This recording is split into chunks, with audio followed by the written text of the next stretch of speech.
Maluku Antar Nusa edisi hari ini kembali menjumpai saudara. Beragam topik berita hasil liputan tim redaksi kami saat lagi dapat pemirsa simak. Namun sebelumnya kita ikuti kilas berita utama berikut.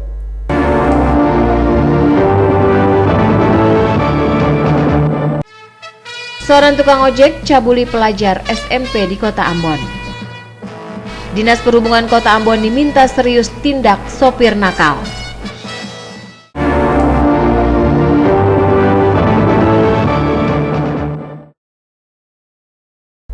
Informasi tadi akan kami rangkai dengan informasi lainnya yang telah dihimpun tim redaksi kami. Saya Henry Nanlohi, inilah Maluku Antar Nusa selengkapnya.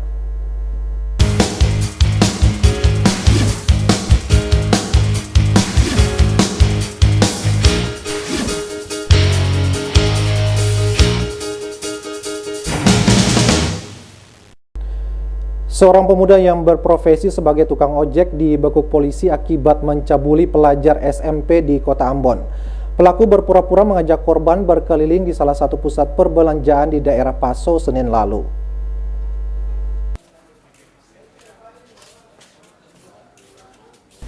Pemuda 19 tahun berinisial KR ini dibekuk polisi akibat melakukan tindakan asusila terhadap siswi salah satu SMP di Kota Ambon. Peristiwa berawal saat pelaku menjemput korban dan mengajaknya berkeliling di salah satu pusat perbelanjaan di bilangan Paso Kota Ambon.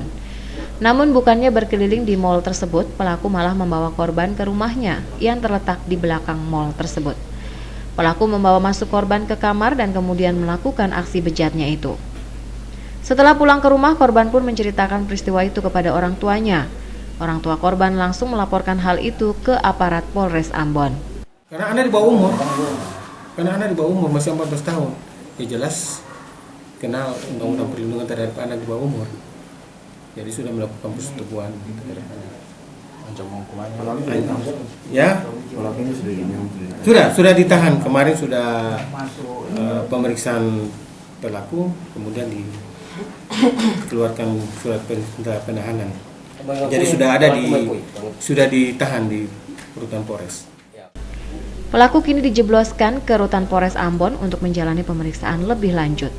Pelaku dikenai pasal 82 Undang-Undang RI nomor 35 tahun 2016 tentang perlindungan anak dengan ancaman hukuman maksimal 15 tahun penjara.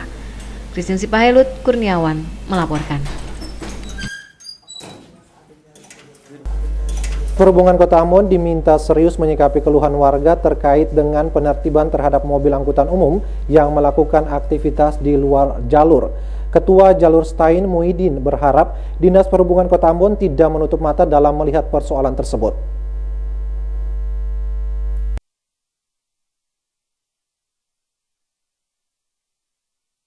Ketua Jalur Stain Muhyiddin menyebutkan saat ini ada terdapat ratusan mobil angkutan umum yang disinyalir melakukan aktivitas di luar jalur. Jalur Stain misalnya, dalam penertiban kemarin terdapat puluhan mobil angkut terjaring razia. Puluhan mobil angkut itu diketahui tidak memiliki dokumen lengkap. Para supir hanya bisa menunjukkan surat rekomendasi yang dikeluarkan Dinas Perhubungan Kota Ambon tanpa izin trayek. Menyikapi temuan tersebut, Ketua Jalur Stain Muhyiddin mendesak Dinas Perhubungan Kota Ambon untuk tidak lagi mengeluarkan izin trayek yang baru untuk sementara waktu sehingga tidak menimbulkan persoalan baru. Selain itu, Dinas Perhubungan Kota Ambon diminta untuk segera menertibkan dan memberikan sanksi tegas terhadap para supir yang nakal yang melakukan aktivitas tidak sesuai dengan jalur mereka. Muhyiddin menyebutkan jika hal ini dibiarkan dapat memunculkan persoalan baru terhadap para sesama sopir karena merasa dirugikan. Yang saya tekan di sini, tolong kalau bisa penambahan kendaraan jalur Stain cukup, jangan ada lagi. Karena apabila penambahan terus, karena masih kemarin juga masih ada plat putih yang masuk di jalur Stain. Jadi kami tekan sini kalau bisa Bapak Wali Kota Ambon Pak Richard supaya menghentikan penambahan mobil yang masuk di jalur Stain. Terus saya tekan mobil atau kendaraan yang sudah tua lanjut usia kalau bisa dicabut. Menyikapi hal itu, Kepala Bidang Lalu Lintas dan Angkutan Dinas Perhubungan Kota Ambon Yunus Saiya mengatakan pihaknya akan terus memantau dan menertibkan mobil angkutan umum yang menyalahi aturan, yang masih saja melakukan aktivitas di luar jalur serta mencabut izin terhadap mobil-mobil angkutan umum dimaksud. Kita mendapat laporan dari ketua-ketua jalur dan selanjutnya kita turun di lokasi Stein sini untuk lakukan penertiban. Tetap akan ditindak tegas. Abu Sahbawa, Unga melaporkan.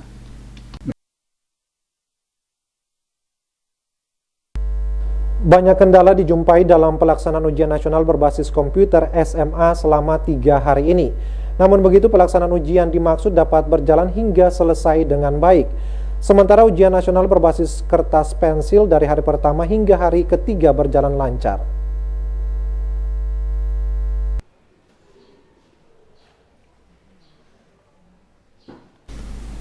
Ketua Panitia Ujian Nasional Maluku Yunus Kesaulia mengakui pelaksanaan ujian nasional berbasis komputer dari hari pertama hingga hari ketiga banyak kendala yang dijumpai. Pada hari pertama dijumpai gangguan jaringan internet, sementara hari kedua terjadi pemadaman listrik PLN. Kendati pihak PLN telah menyiapkan genset di beberapa sekolah penyelenggara ujian nasional berbasis komputer, namun pemadaman aliran listrik cukup meresahkan siswa. Sementara hari ketiga beberapa sekolah penyelenggara UNBK mengalami gangguan pada token. Kendati begitu, ujian nasional berbasis komputer di Kota Ambon dapat berjalan hingga selesai. Sementara kabupaten kota lainnya sesuai laporan, pelaksanaan ujian nasional baik berbasis kertas pensil maupun berbasis komputer berjalan dengan lancar. Kita tahu bersama bahwa SMA UNBK di Kota Ambon ada 9 lokasi. Nah, memang hasil kerjasama kami dengan PLN Ambon maupun Maluku itu memang ada 2 lokasi yang sebetulnya mendapat sedikit gangguan, yaitu pada SMA Negeri 7 Ambon dan SMA Negeri 1 Ambon. Tapi itu terjadi kurang lebih 10-15 menit. Dan keterlambatan itu memang bisa diganti tambah waktu untuk siswa itu. Jadi memang sedikit terganggu untuk siswa. Setelah kita pantau ke beberapa lokasi, apakah itu UNBK maupun UNKP, karena hari ini kan mata pelajaran bahasa Inggris. Dan sekalipun UNKP juga membutuhkan aliran listrik. Dan setelah kami pantau semua listrik PLN-nya mantap, aman lah.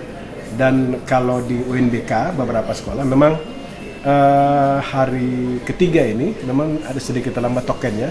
Ada beberapa sekolah seperti SMA 3, ada SMA 7, itu terlambat tokennya, tapi kira-kira tadi hampir jam 8, udah jam 8 lewat sedikit baru mulai.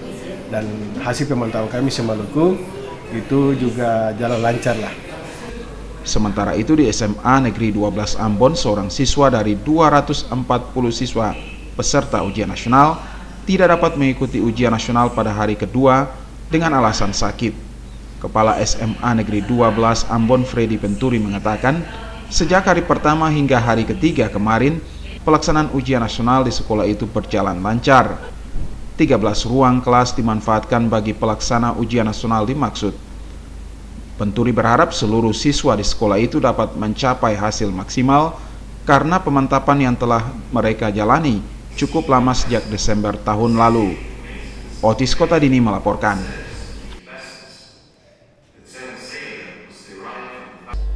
Di tengah keterbatasan infrastruktur dan alat kesehatan, Rumah Sakit Umum Al-Fatah Ambon tetap berupaya memberikan pelayanan kesehatan secara maksimal kepada pasien. Atas perbaikan pelayanan kepada pasien, Rumah Sakit Umum Al-Fatah kini menyandang tipe C.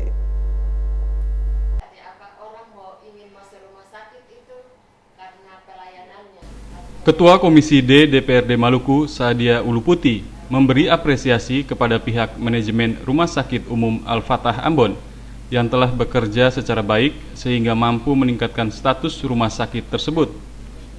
Uluputi mengatakan, di tengah berbagai kekurangan yang dialami rumah sakit tersebut, namun pihak manajemen tetap berupaya memberikan pelayanan dengan memaksimalkan potensi yang ada. Penegasan tersebut disampaikan Ketua Komisi D DPRD Maluku kepada TVRI seusai pertemuan antara fraksi PKS dengan pengelola Rumah Sakit Umum Al-Fatah.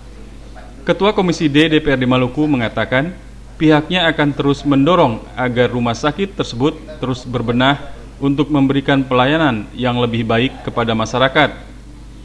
Terkait dengan kekurangan yang terjadi di Rumah Sakit Umum Al-Fatah, Ketua Komisi D DPRD Maluku mengatakan akan memperjuangkan hal itu kepada pemerintah. Perjuangan tidak hanya dilakukan untuk Rumah Sakit Umum Al-Fatah.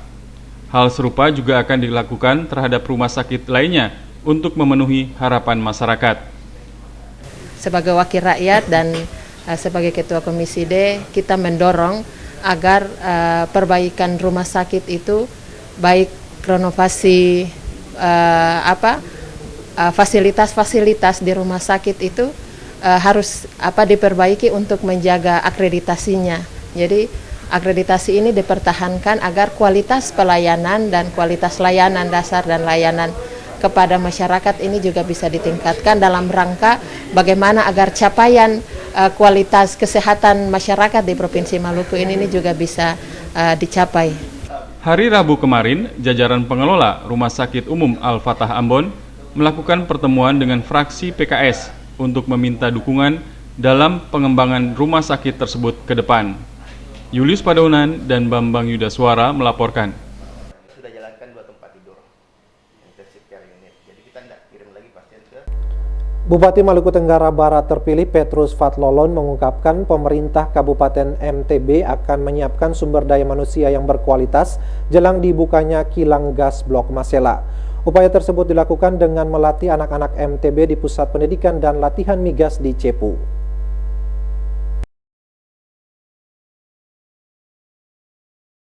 Saat sarasehan peluang dan tantangan Blok Masela yang diselenggarakan komunitas Sagu dan Angkatan Muda Gereja Protestan Maluku Selasa pagi di Ambon, Bupati Maluku Tenggara Barat terpilih Petrus Fatlolon mengungkapkan jelang dibukanya kilang gas Blok Masela, pihaknya akan menyiapkan sumber daya manusia yang mumpuni agar tidak menjadi penonton di negeri sendiri.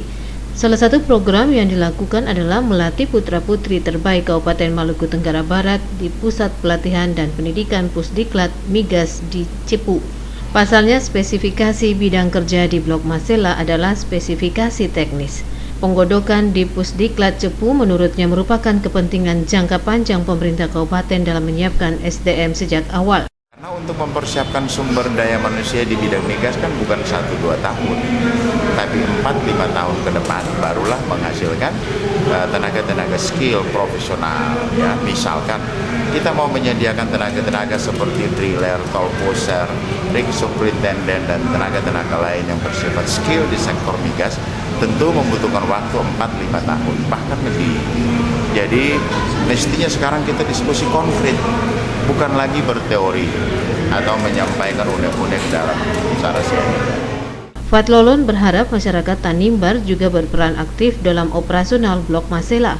Olehnya, semua elemen masyarakat harus dipersiapkan menghadapi pengoperasian Blok Masela.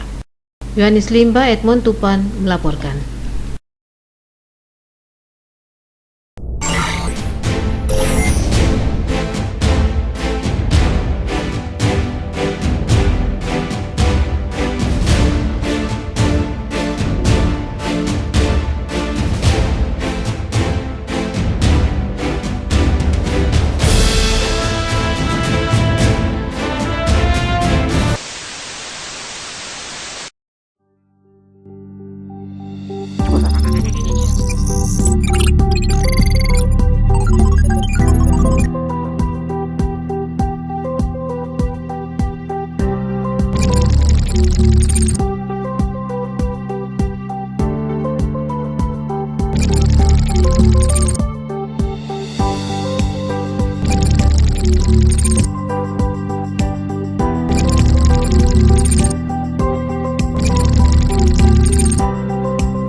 Kami siap. Kami siap. Kami siap. Kami siap. Kami siap. Kami siap. Melalui momentum HUT ke-24 TVRI Maluku, kami tingkatkan pelayanan kepada masyarakat Maluku dengan meningkatkan penyiaran melalui saluran digital 8-10 jam per hari. Siaran digital merupakan pengembangan dari siaran live streaming yang sudah dilakukan sejak Oktober 2016 yang lalu. Live streaming merupakan solusi terbaik untuk memberikan pelayanan kepada masyarakat Maluku yang berada di belahan dunia manapun. Karena dengan kemajuan teknologi informasi sekarang memungkinkan dunia dalam genggaman.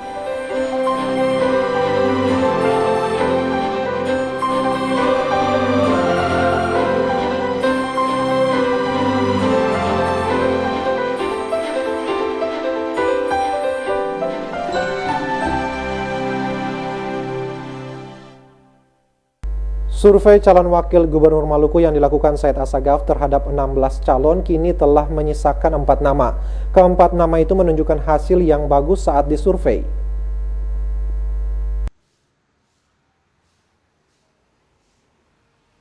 Kendati pemilu kada gubernur dan wakil gubernur Maluku baru akan digelar tahun 2018 mendatang, namun survei terhadap calon wakil gubernur telah dilakukan oleh Said Assegaf yang kini menjabat gubernur Maluku. Dari 16 nama calon wakil gubernur yang disurvei tersebut saat ini telah menyisakan 4 nama. 4 nama yang disurvei itu menunjukkan hasil yang baik. Hal itu disampaikan Said Assegaf yang kini menjabat sebagai gubernur Maluku. Saat ditanya nama 4 calon wagub yang dinilai bagus dalam survei tersebut, Said Assegaf enggan menyebutkannya. Assegaf menyatakan belum saatnya untuk menyebutkan nama bakal calon yang dinilai baik itu. Menurut Assegaf, pemilu kada Maluku masih lama dan pada waktunya nama calon wakil gubernur yang akan mendampinginya akan disampaikan kepada publik. Ya, oke. Hasil survei ada 4 orang yang bagus. Tapi namanya sabar. Namanya nanti dulu. Kan masih ada waktu panjang. Masih 1 tahun lebih. Ya, ada 4 orang. Ya. Jangan dulu, No, mesti paham itu. Jangan dong, jangan.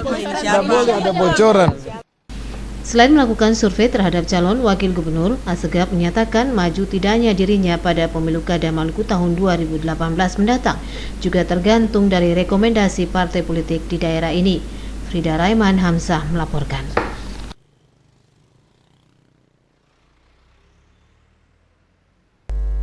Pemerintah Kabupaten Seram bagian Timur akan membantu pengobatan salah seorang warganya yang menderita tumor ganas. Aca Manipi, warga Desa Dula, Kecamatan Pulau Gorom, menderita tumor ganas di pipinya dan memerlukan operasi untuk penyembuhannya.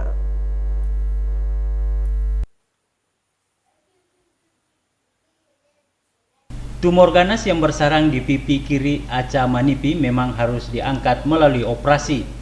Namun operasi dapat dilakukan setelah Aca menjalani kemoterapi untuk memperkecil tumor yang telah memasuki stadium 4 dan menyentuh tulang pipi kirinya. Upaya ini pernah dilakukan keluarga Aca Manipi di Makassar pada tahun 2015 lalu. Namun akibat keterbatasan biaya, kemoterapi tidak dilanjutkan lagi. Kendati Aca memiliki kartu BPJS Kesehatan, namun itu hanya dimanfaatkan untuk mendapatkan pelayanan kesehatan secara gratis. Sementara kebutuhan hidup sehari-hari selama 1 tahun lebih di Makassar harus dipenuhi sendiri oleh keluarga Aca. Karenanya Aca terpaksa dibawa pulang ke kampung halaman walaupun kemoterapi belum selesai. Kini keluarga Aca berharap ada perhatian pemerintah untuk membantu biaya transportasi membawa kembali Aca ke Makassar dan biaya kebutuhan sehari-hari di sana selama Aca menjalani kemoterapi dan operasi hingga selesai. Wakil Bupati Seram bagian Timur Fahri Husni Al-Katiri mengatakan sebenarnya pemerintah dapat mencari solusi untuk membantu penderita tumor ganas itu. Namun langkah itu belum dilakukan karena pemerintah belum mendapat laporan. Namun Al-Katiri berjanji akan memfasilitasi keluarga Aca Manipi untuk membawanya ke Makassar atau daerah lain guna menjalani pengobatan. Langsung akan memanggil Dinas Kesehatan untuk berdiskusi tentang masalah ini dan kita pikirkan apa langkah cepat yang akan bisa ditangani dari pemerintah daerah. Dari Bula Seram bagian Timur, Mansur Boynau melaporkan.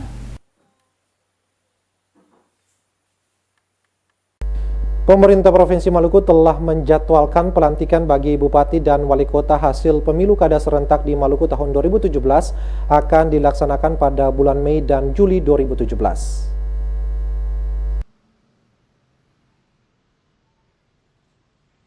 Pemilu kada serentak di Maluku baru-baru ini berlangsung di 5 kabupaten kota, yakni Seram bagian Barat, Maluku Tengah, Buru, Maluku Tenggara Barat, dan Kota Ambon. Setelah proses di MK selesai, hasil pemilu kada di 3 kabupaten kota masing-masing Ambon, SBB, dan Buru tinggal menunggu waktu pelantikan. Terkait dengan hal itu, pemerintah Provinsi Maluku sudah menjadwalkan pelantikan. Dari hasil koordinasi dengan Kementerian Dalam Negeri, pemerintah Provinsi Maluku menjadwalkan pelantikan Bupati Wali Kota terpilih pada bulan Mei dan Juli 2017 mendatang. Hal itu disampaikan Gubernur Maluku Said Assegaf. Menurut Assegaf, pemerintah Provinsi Maluku terus berkoordinasi dengan Kementerian Dalam Negeri untuk memastikan jadwal pelantikan Bupati dan Wali Kota terpilih di Maluku. Untuk para bupati yang terpilih, saya sudah cek di Kementerian Dalam Negeri, diupayakan bagi yang tidak ada masalah, itu kemungkinan besar ya akan dilaksanakan di bulan Mei dan Juli. Menurut Gubernur, proses pelantikan Bupati dan Wali Kota hasil pemilu kada di Maluku yang telah dijadwalkan tersebut akan dilaksanakan bagi Bupati Wali Kota terpilih yang tidak lagi berproses hukum terkait dengan hasil pemilu kada di masing-masing daerah. Frida Raiman, Hamzah melaporkan.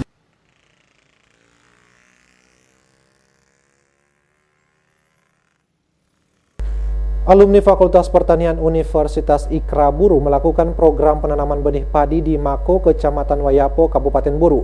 Ketua alumni mengatakan penanaman benih padi merupakan implementasi program swasembada beras sekaligus perhatian kepada petani di Buru.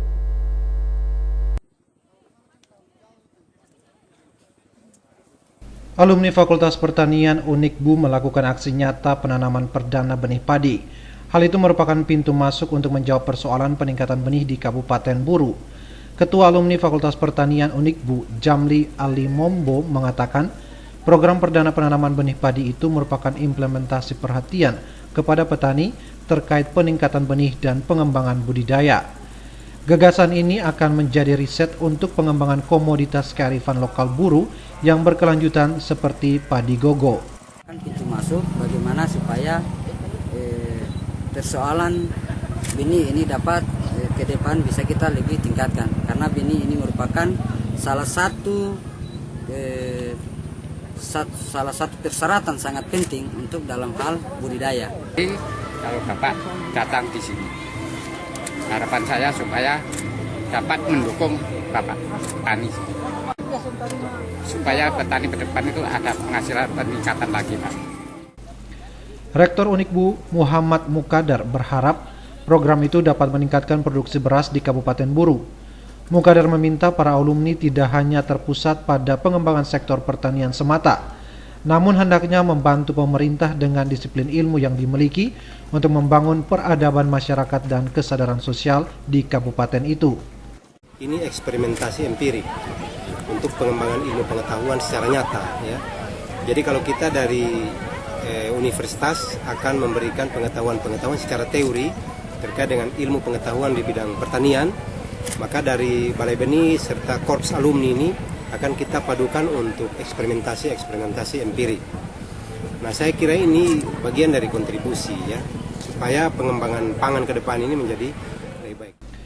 Sekretaris Dinas Pertanian Kabupaten Buru, Temok Karyadi, mengatakan aksi nyata yang dilakukan oleh Korps Alumni Fakultas Pertanian Universitas Ikra sangat membantu para petani di sana. Diharapkan program itu dapat berkelanjutan dan tidak sporadis. Kami sangat mendukung, antusias sekali dengan adanya gebrakan-gebrakan dari alumni untuk kerjasama dengan pertanian dalam rangka semua mengakses teknologi.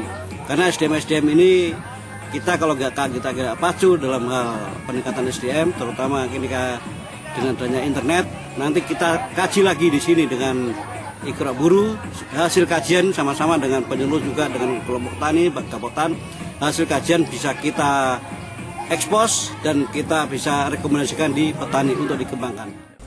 Dari Namlia, RN Stasi Jawa melaporkan. Program Telenada Asik-Asik yang ditayangkan di TVRI Stasiun Maluku mendapat kritikan beragam dari pemirsa setia TVRI Stasiun Maluku. Mereka menilai program Telenada Asik-Asik seolah adalah milik sejumlah oknum tertentu. Pernyataan tersebut disampaikan salah satu pemerhati musik di Kota Ambon, Abner Nuniari, yang juga merupakan salah satu penggiat musik di Kota Ambon. Nuniari menilai program Telenada Asik-Asik ditayangkan di TVRI Stasiun Maluku merupakan salah satu program musik yang turut memberikan andil positif menuju Kota Ambon sebagai salah satu kota musik dunia di tahun 2019. Namun sayangnya, program acara itu menuai banyak kritik. Nuniari menilai program Telenada Asik-Asik yang diminati masyarakat itu dinilai seolah-olah milik komunitas tertentu. Pasalnya ada pemirsa yang ingin bergabung dengan program tersebut ternyata sulit karena nomor layanan yang di program tersebut sulit diakses. Saya sebagai praktisi maupun pengamat TVRI Stasiun Ambon terkait dengan acara Telenada Asik-Asik.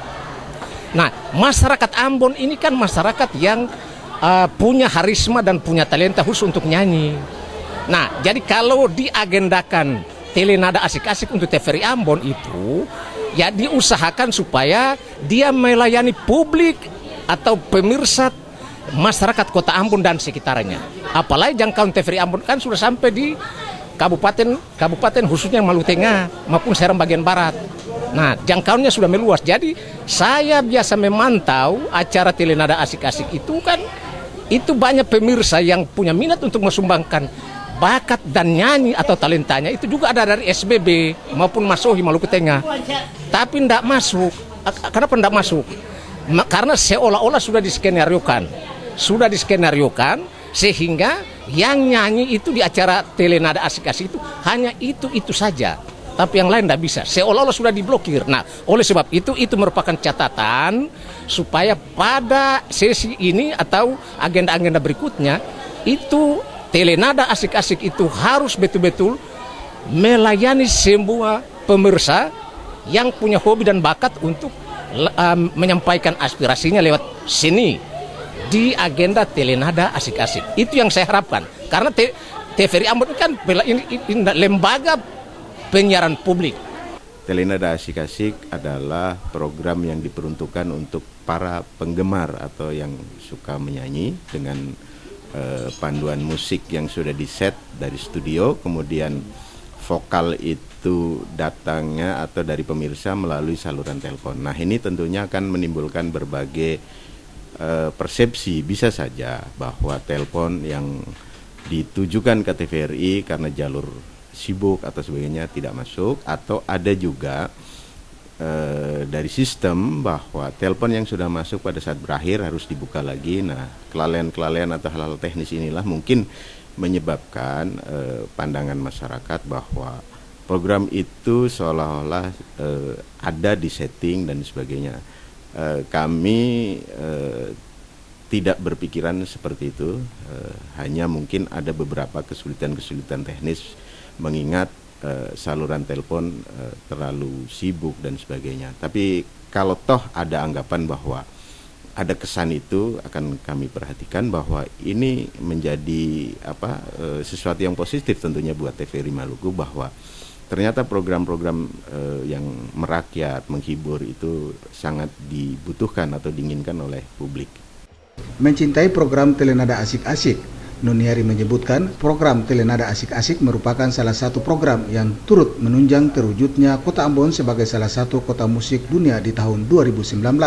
Nuniari berharap program itu dari sisi kemasan paling disukai publik, namun dari sisi layanan harus dievaluasi ulang. Abu Sahabawa, Cak Tamaela melaporkan. Kota Tual dan Kabupaten Maluku Tenggara dilanda angin puting beliung yang meluluh lantakan pemukiman masyarakat. Kejadian ini menyebabkan 12 orang tewas dan puluhan lainnya luka-luka.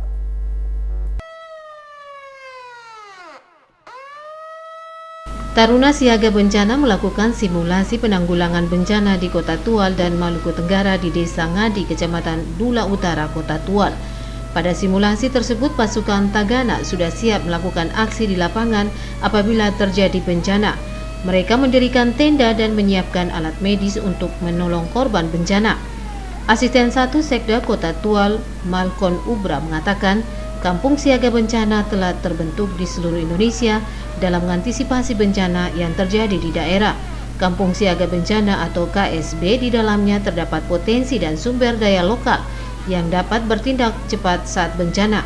Tujuan dilaksanakan KSB ini untuk memberikan pemahaman agar masyarakat sadar tentang bahaya dan risiko serta membentuk jejaring masyarakat dan mengorganisir potensi masyarakat terlatih. Sementara itu, Kasubit Analisa Bencana Dirjen PSKB Hendrasman mengakui pembentukan Kampung Siaga Bencana baru dapat dilaksanakan di Kota Tual saat ini. Hal itu terkait ketersediaan dana pasca pemekaran. Pihaknya akan berkoordinasi dengan pemerintah Provinsi Maluku untuk membentuk Taruna Siaga Bencana di Kota Tual.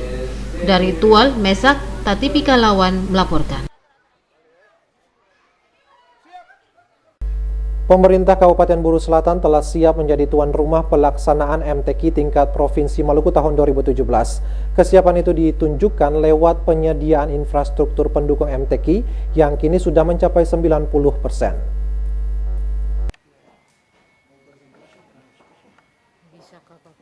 Kota Namrole, Kabupaten Buru Selatan tahun ini akan menjadi tuan rumah pelaksanaan MTQ ke-27 tingkat Provinsi Maluku. Sebagai tuan rumah, pemerintah Kabupaten Buru Selatan kini terus melakukan penyempurnaan sejumlah fasilitas pendukung MTQ, mulai dari arena utama, pemondokan peserta dan Dewan Hakim hingga sarana perhubungan. Sampai saat ini kesiapan infrastruktur pendukung MTQ sudah mencapai 90%. Hal itu disampaikan Sekda Buru Selatan Sahrul Pawa. Menurut Pawa, pemerintah Kabupaten Buru Selatan akan berupaya menjadi tuan rumah yang baik saat MTQ berlangsung. Infrastruktur MTQ berupa arena utama, pemondokan, Dewan Hakim dan para kafilah yang datang dari 11 kabupaten kota sudah disiapkan. Bahkan sarana transportasi para kafilah dan Dewan Hakim selama lomba berlangsung juga telah disiapkan secara matang. Sesuai jadwal, pembukaan MTQ tingkat Provinsi Maluku di Buru Selatan akan dilakukan oleh Gubernur Maluku pada tanggal 30 April mendatang. Infrastrukturnya, sarana prasarana dan tadi seperti tim sudah lihat tadi, itu target kita untuk yang fisik itu paling lama tanggal 15. 15 sudah bersih, sudah selesai, tinggal nanti 1 minggu kita bersih-bersih. Oke, Bapak. Ya, kita optimis bahwa pada waktunya semua akan jalan sesuai dengan yang ditargetkan. Ada target yang ingin dicapai, Pak? Pemda MTQ, Pak? Ya, wajar lah kalau kita menarget untuk sebagai tuan rumah. Itu kalau dapat juara itu pantas. Memang itu, dan kita berambisi ke situ. Kesiapan pemerintah Kabupaten Buru Selatan untuk menyukseskan MTQ tingkat Provinsi Maluku di Kota Namrole mendapat respon positif dari LPTQ Maluku. Ketua Harian LPTQ Maluku Haji RR Hasanusi mengakui kesiapan pemerintah daerah dan panitia sudah sangat baik. Hal itu terlihat di lokasi arena utama dan sejumlah tempat lomba. Hasanusi sangat optimis pelaksanaan MTQ tingkat Provinsi Maluku di Buru Selatan akan berjalan sesuai jadwal yang telah ditetapkan. Segala persiapan alhamdulillah sudah, baik persiapan fisik, walaupun nanti belum ada yang rampung 100%, tapi dengan waktu yang masih tersisa 18 hari ini, insya Allah bisa selesai 100%. Direncanakan oleh panitia di sini, panitia setempat, bahwa di tanggal 24, 27 sampai 27 semua persiapan 100% sudah harus ada di Buru. Sesuai jadwal, para kafilah MTQ dari 11 kabupaten kota akan diberangkatkan dari Ambon menuju Namrole, Buru Selatan pada tanggal 26 April mendatang. Untuk keberangkatan para kafilah, pemerintah Kabupaten Buru Selatan dan panitia telah menyediakan sarana angkutan berupa feri dan kapal. Beberapa hari terakhir beredar kabar bahwa musabakah tilawatil Quran ke-27 tingkat Provinsi Maluku yang akan berlangsung di Kabupaten Buru Selatan 27 April mendatang akan ditunda. Namun Ketua Panitia Ayub Saleki menyatakan MTQ akan tetap berlangsung sebagaimana yang dijadwalkan.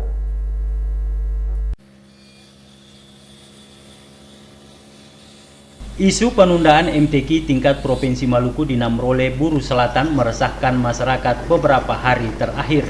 Menanggapi isu tersebut, Ketua Panitia Pelaksana MTQ tingkat Provinsi ke-27 Ayub Saliki menyatakan MTQ tingkat provinsi yang diselenggarakan di Kabupaten Buru Selatan akan tetap berlangsung sebagaimana yang dijadwalkan. Agar berjalan sukses, panitia bersama pemerintah dan didukung oleh masyarakat tetap bekerja keras serta menyiapkan fasilitas infrastruktur dan arena yang diperuntukkan bagi pelaksanaan event keagamaan itu. Terkait isu penundaan dan kurangnya kesiapan pada event tersebut, Saliki menyebut ada pihak-pihak yang terkesan tidak mendukung jalannya pelaksanaan kegiatan tersebut dengan menghembuskan isu di masyarakat. Saliki berharap masyarakat di Kabupaten Buru Selatan tidak mempercayai isu itu dan tetap mendukung pemerintah dan panitia dalam proses penyelenggaraan dimaksud.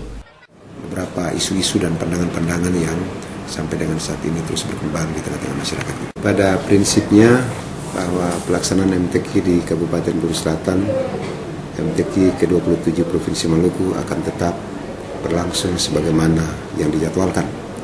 Tentu saja bahwa dalam proses persiapan itu kami sementara tetap bekerja keras dengan menyiapkan seluruh fasilitas, infrastruktur, dan arena yang diperuntukkan bagi pelaksanaan pembukaan maupun infrastruktur pendukung lainnya terhadap pelaksanaan lomba-lomba dari seluruh kesiapan yang diperuntukkan untuk kegiatan dimaksud.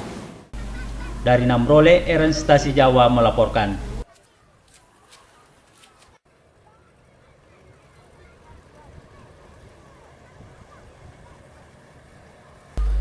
Menjelang Pasca Kristus tahun ini, warga Sektor 4 Jemaat Bet-El menggelar berbagai kegiatan prapaskah. Salah satunya yakni Malam Perenungan Umat Percaya. Kegiatan ini menjadi perenungan bagi umat percaya terhadap Yesus Kristus yang menderita demi keselamatan umat manusia.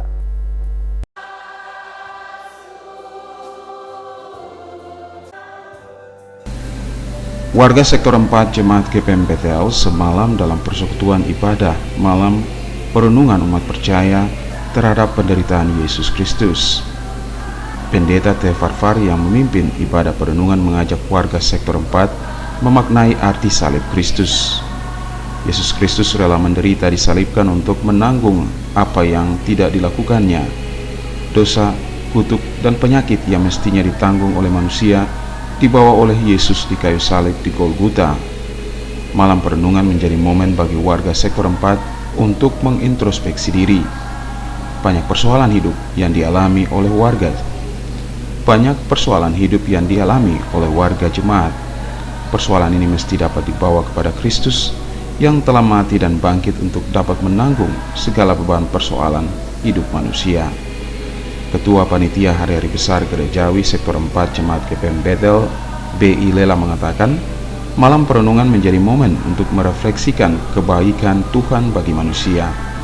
Terkadang manusia lupa akan eksistensinya sebagai makhluk ciptaan Tuhan yang mestinya mensyukuri kasih Tuhan melalui Yesus Kristus yang rela menderita demi kebaikan manusia itu sendiri. Egoisme, keangkuhan, ketamakan, mementingkan diri sendiri, dan banyak lagi sifat-sifat negatif warga jemaat dapat dihindari, karena Tuhan Yesus Kristus yang mati dan bangkit menginginkan manusia untuk hidup dalam kasih dan meneladani sifat-sifat pengasihannya. Ada tahapan-tahapan ya untuk sampai di kematian itu. Jadi penderitaan itu kan ada tahapannya sampai pada kematian. Dia sengsara dulu, dipikul salib, mati, dan dia bangkit. Itu momentumnya, itu ada tahapan Pak.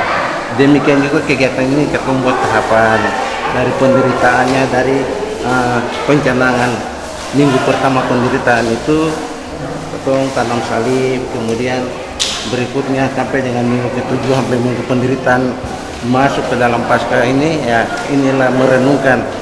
Nah, malam perenungan ini momentumnya ketemu merenungkan kebaikan Tuhan terhadap kita. Pada malam perenungan ini, warga Sektor 4 Jemaat GPM Bet-El membawa sejumlah persoalan hidup kepada Yesus Kristus. Persoalan ini dituliskan masing-masing orang di secari kertas. Mereka juga dapat saling berdiskusi tentang berbagai persoalan hidup yang mereka alami.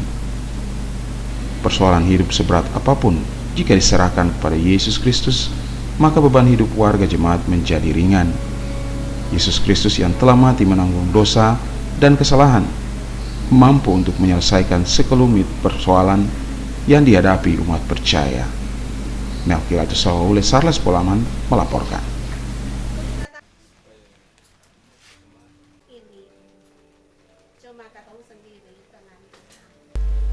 Gubernur Maluku Said Assegaf mengatakan janji Presiden untuk menaikkan dana alokasi umum sebesar 50% bagi Maluku sampai saat ini belum jelas.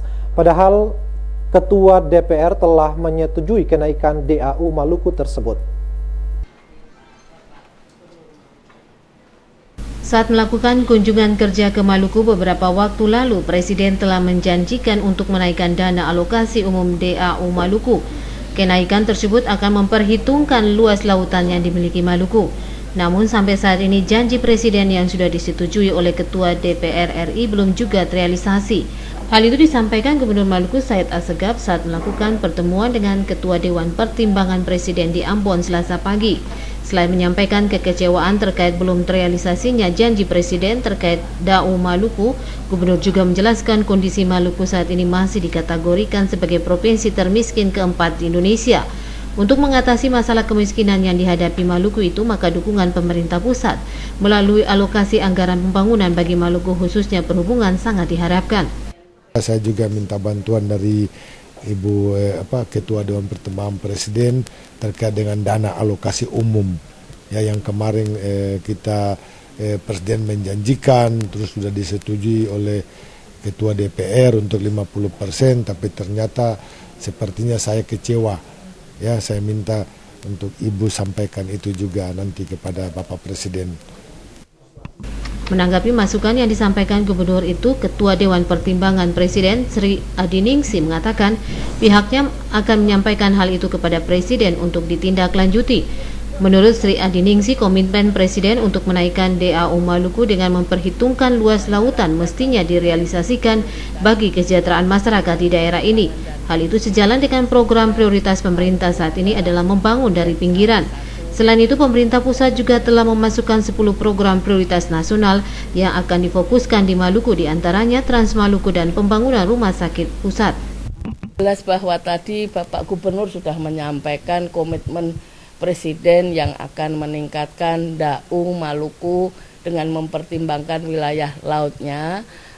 Tentu saja ini kita akan juga sampaikan ke Presiden karena beliau sangat berharap Pak Gubernur bahwa yang disampaikan Presiden, janji Presiden untuk meningkatkan dana alokasi umumnya dengan memasukkan laut itu benar-benar direalisasikan. Nah, tentu saja kita akan menyampaikan kepada Presiden karena memang saya juga memahami dan menyadari sekali logistik ataupun transportasi laut itu mahal sekali dan juga meskipun jumlah penduduk di pulau-pulau kecil itu sedikit, tapi mereka sebenarnya punya hak pelayanan minimum dan juga kesejahteraan yang sama dengan penduduk-penduduk yang tinggal di kota Ambon ataupun daerah-daerah yang lebih maju lainnya.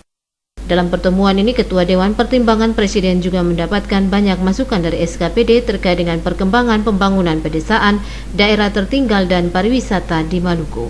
Frida Raiman Hamzah melaporkan.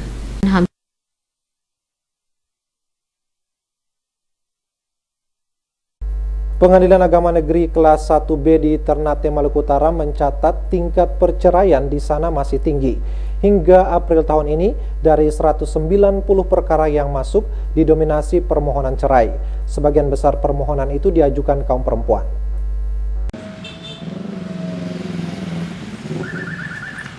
Berkas perkara permohonan perceraian yang diajukan ke Pengadilan Agama Negeri kelas 1B di Ternate, Maluku Utara cukup banyak. Hingga April 2017 ada 190 perkara yang masuk didominasi perceraian. Panitera Pengadilan Agama Negeri kelas 1B Ternate Irsan Alham Ghafur mengatakan, dilihat dari sisi pekerjaan, perkara itu diajukan baik oleh masyarakat sipil maupun militer. Sementara jumlah PNS yang berperkara lebih banyak dibanding tahun lalu. Jadi perempuan lebih banyak yang mengajukan perkara. Biasanya macam-macam alasan. Pihak suami tidak mau bertanggung jawab, meninggalkan istri begitu saja setelah menikah, terus berselingkuh dengan perempuan lain sehingga tidak memperdulikan lagi istri yang pertama. Jadi macam-macam, sehingga banyak istri-istri yang tidak mampu membina rumah tangga bersama dengan suami sehingga mereka mengajukan perkara perceraian di pengadilan. Irsan Alham mengakui dari tahun ke tahun berkas perkara perceraian lebih banyak diajukan oleh kaum perempuan yang meminta cerai dari suaminya. Beberapa penyebab pengajuan perceraian itu diantaranya nafkah dan perselingkuhan. Dari Ternate, Maluku Utara, Rusdi Samsi melaporkan.